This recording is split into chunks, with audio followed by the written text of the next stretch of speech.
நீங்கள் எதிர்பார்த்து கொண்டிருக்கக்கூடிய ஆடல் அரசு அபிநய சுந்தரி தாமரை முட்டு தஞ்சாவூர் சிட்டு என் சம்பளமே எனக்கு தெரியல.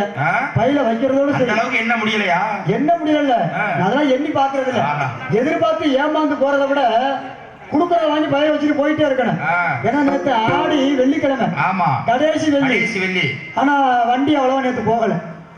வண்டி போகல. உங்க வண்டி போகல சங்கத்துக்கு? இல்லப்பா, வெறும் 15 பார்ட்டி தான் போனுச்சு. ஆனா எனக்கு நாடம் இல்ல. ஏன்? கடவுளுக்கு தெரியும் தம்பிக்கு எனக்கு ரெஸ்ட் கொடுக்கணும்னு. அதனால எதை பத்தி நான் வந்து எதிர்பார்க்கறது இல்ல. ஆண்டவன் கொடுக்க நினைப்பது யாரும் தடுக்க முடியாது. அவர் தடுக்க நினைக்கிறது யாராலும் கொடுக்க முடியாது. எது எது நடக்குமோ அது சரியா நடக்கும்னு நிறைஞ்ச மனசோட போயிட்டே இருக்கணும்.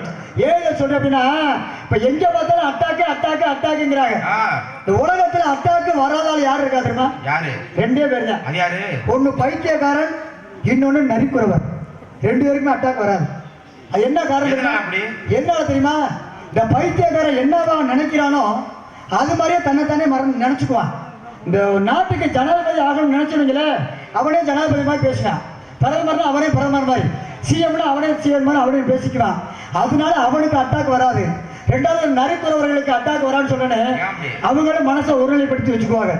இருந்து காக்காயை அடிக்க போவாங்க. காக்கா அடிச்சு பறந்துருச்சுன்னு வைங்க, அப்போ சந்தோஷமா சொல்லுவாங்க, ஒரு ஆட்டு காக்கா பறந்து ஓடி போச்சுனா அப்படின்னு கை தட்டி சிரிப்பாங்க. அதே காக்கா அடிபட்டு கீழே விழுந்துச்சுன்னு வைங்களேன், அப்பவும் சந்தோஷமா ஒரே ஆட்டு காக்கா பொத்து விழுந்துச்சுனா அப்படின்னு அப்பவும் சந்தோஷப்படுவாங்க.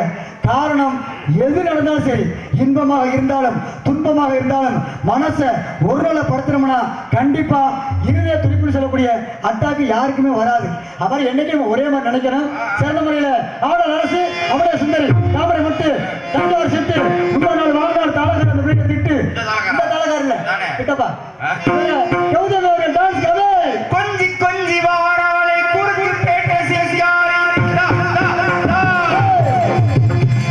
கொஞ்சி கொஞ்சி வாராளை குறுக்கு பேட்டை சேசியாரி மாமன் மகனாரி எமர்வாரி மல்கோவா கிளிமுத்து போல வந்தாரே மாமன் கண்ணமா ஓ மனசுக்குள்ள என்னமா யாரு கண்ணமா இங்க எல்லை கட்டி சமாதமா எல்லாருமே சொல்லியாச்சு. அடுத்து வர வேண்டிய டேட்டு விட்டுட்டே இருக்கணுமா இல்லையா?